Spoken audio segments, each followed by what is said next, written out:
اور یہاں مسئلہ یہ ہے کہ یہاں افضل البشر بعد الانبیاء بھی تحقیق ہے، تو یہاں شان یہ ہے کہ میرے بعد اگر نبوت کا دروازہ بند نہ ہوتا ہو تو عمر نبی ہوتا، عظمتیں ہر طرف۔ لیکن دیکھیے نیکیوں میں کس طریقے سے آگے۔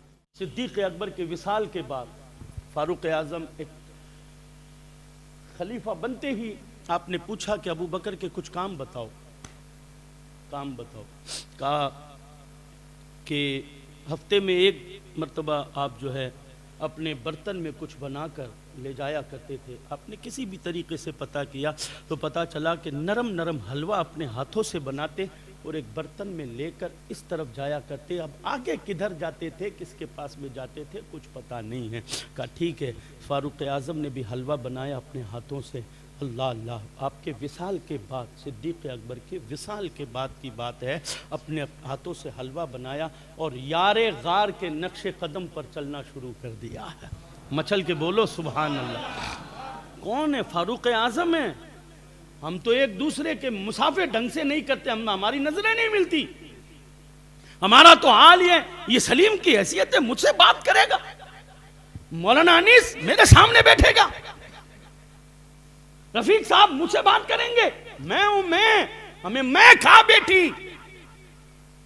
اور یہاں مسئلہ یہ ہے کہ یہاں افضل البشر بعد الانبیاء بھی تحقیق ہے، تو یہاں شان یہ ہے کہ میرے بعد اگر نبوت کا دروازہ بند نہ ہوتا ہو تو عمر نبی ہوتا،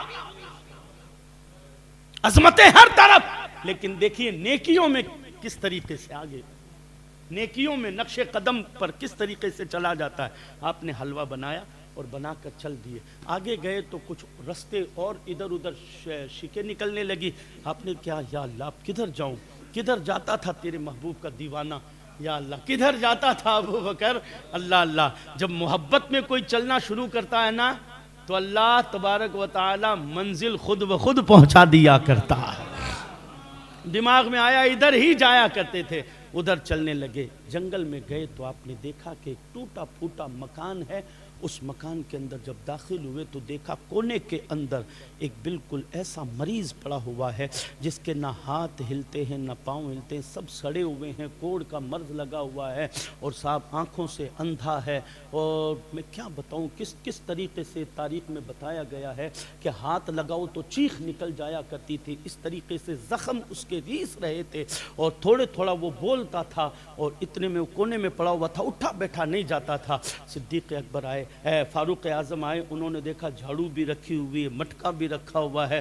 اب آپ نے سوچا کہ یار ہو سکتا ہے کہ صدیق یہاں آ کر پہلے جھاڑو لگایا کرتے تھے۔ آپ نے اس بوڑھے آدمی کے گھر کی پہلے جھاڑو لگائی، جھاڑو لگانے کے بعد پانی کا گھڑا بھر کر لے کر آ کر رکھا، رکھنے کے بعد میں پھر جب اس کے سامنے بیٹھ کر حلوہ لیا، حلوہ لے کر آپ نے اپنے ہاتھوں سے اسے کھلانا شروع کیا۔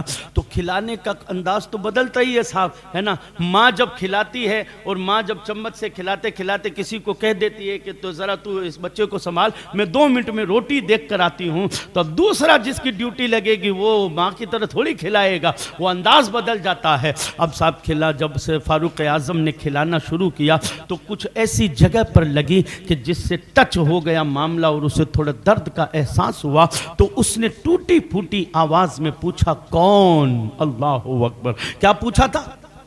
اس نے پوچھا کون؟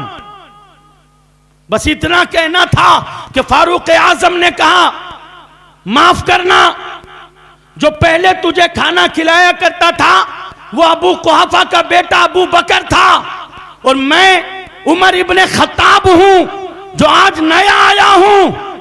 اتنا کہنا تھا کہ اس بیمار کی آنکھوں سے آنسو نکلنے لگے، نکلتے ہوئے آنسو رکے نہیں۔ فاروق اعظم نے کہا کیا ہوا، میں نے تجھے زیادہ تکلیف تو نہیں دے دی، رو کیوں رہا ہے؟ اتنا کہنا تھا کہ اس بیمار نے کہا کہ مجھے تو آج نام ہی تو نے بتایا ہے کہ وہ ابو بکر تھا، واہ اتنے سالوں تک کھلا کر جو نام نہ بتا کر گیا اور تو آج پہلی مرتبہ آیا اور اپنا نام بتا چکا ہے۔ تم آج پہلی مرتبہ آئے اور اپنا نام بتا دیا، اور وہ مجھے برسوں تک کھلایا، لیکن اس نے کبھی نام تک نہیں بتایا کہ میں ابو بکر ہوں۔ وہ نیکیاں صرف خدا کو راضی کرنے کے لیے کیا کرتے تھے، وہ کسی کے دروازے پر مدد کرتے تھے، تھے تو صرف راہ اللہ کی رضا کے لیے کیا کرتے تھے، نام و نمود کے لیے نہیں کیا کرتے تھے۔ اور یہی سبق انہوں نے امت کو پڑھایا، یہی درس انہوں نے امت کو دیا، یہی پیغام انہوں نے امت کو دیا۔